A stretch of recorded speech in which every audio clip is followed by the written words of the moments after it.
sampaikan dahulu kita pasti kalimat dua yang digarang langsung oleh Identity Topikologi. Buka halaman 29. Bahaya berkelahi atau berantem. Bahaya berkelahi atau berantem membawa dampak buruk bagi individu yang terlibat, tapi juga bagi masyarakat secara keseluruhan dalam Islam. Perkelahian termasuk perbuatan yang dibenci oleh Allah dan Rasulnya karena menimbulkan permusuhan, melemahkan persaudaraan, dan seringkali berakhir dalam perpisahan. Berikut adalah beberapa bahaya dari perkelahian. Pertama, termasuk golongan orang yang zalim dan tidak disukai Allah. Allah Subhanahu wa Ta'ala berfirman dalam surat Al-Mulk ayat 49, dan jika ada dua golongan dari orang-orang mukmin berperang, maka damaikanlah antara keduanya. Tetapi jika salah satu dari keduanya berbuat zalim terhadapnya, maka perangilah golongan yang zalim itu sampai mereka kembali kepada perintah Allah. Dari ayat ini jelas bahwa perkelahian dan permusuhan di antara sesama muslim adalah perbuatan yang dibenci Allah, terutama jika salah satu pihak berbuat zalim terhadap yang lain. Firman Allah, "Wajazā'u sayyi'atin sayyi'atun masluha faman 'afa wa aslaha fa'ajruhu 'ala Allahi innahu la yuhibbul dhalimin." Artinya, dan balasan suatu kejahatan adalah kejahatan yang serupa. Maka barang siapa memaafkan dan berbuat baik, maka pahalanya atas tanggungan Allah. Sesungguhnya dia tidak menyukai orang-orang yang zalim. Surat Asy-Syura ayat 60. 2. Tidak termasuk golongan orang muslim yang baik. Rasulullah SAW bersabda, seorang muslim adalah saudara bagi muslim lainnya. Dia tidak menzaliminya dan tidak membiarkannya dizalimi. Hadis riwayat Bukhari dan Muslim. Orang yang suka berkelahi dan membuat permusuhan bukanlah muslim yang baik, karena ia telah merusak hubungan persaudaraan yang telah dia jaga. Hadis Nabi, al-muslimu man salimul muslimuna min lisanihi wa yadihi. Artinya, seorang muslim adalah orang yang mampu menjaga agama dan lisannya dari menyakiti orang Islam lainnya.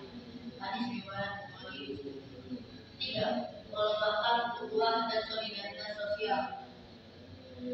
Islam mengajarkan persatuan dan kebersamaan. Jika perkelahian terjadi, maka persaudaraan akan tetap, dan ini justru melemahkan umat Islam secara keseluruhan. Rasulullah SAW bersabda, janganlah kalian membenci, saling mendengki dan saling membelakangi, dan jadilah kalian sebagai apa-apa yang bersama. Firman Allah, innamal mu'minuna ikhwatun fa'aslihu baina akhawaykum wattaqullaha la'allakum turhamun. Artinya, sesungguhnya orang-orang beriman itu bersaudara. Karena itu, damaikanlah kedua saudaramu dan bertakwalah pada Allah agar kamu dapat berkat. Quran surat Al-Baqarah ayat 10. 4. Merugikan diri sendiri dan orang lain. Tidak ada pihak yang benar-benar menang dalam perkelahian. Meskipun seorang menang secara fisik, dia tetap akan mendapatkan dampak negatif, baik secara sosial, psikologis maupun hukum. Seringkali perkelahian hanya berakhir dengan dendam yang berpanjang. Hadis Nabi, tidak bertepung muslimah disaipai dua faqadilu wa faqulu fitnarin. Ya Rasulullah, hadza qatilun, mama baru maqtul.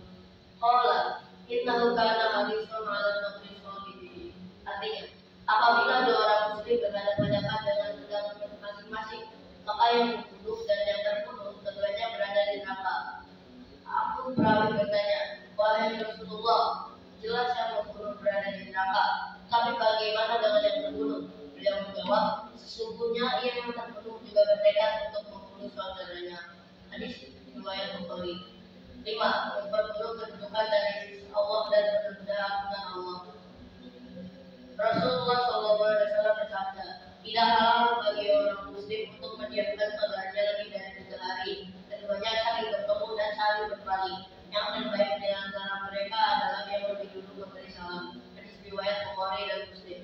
Jika mendiamkan saudaranya sudah dilarang, apalagi sampai berkelahi. Selain itu, Allah tidak akan memberikan ampunan bagi seseorang yang masih memiliki permusuhan dengan saudaranya hingga damai.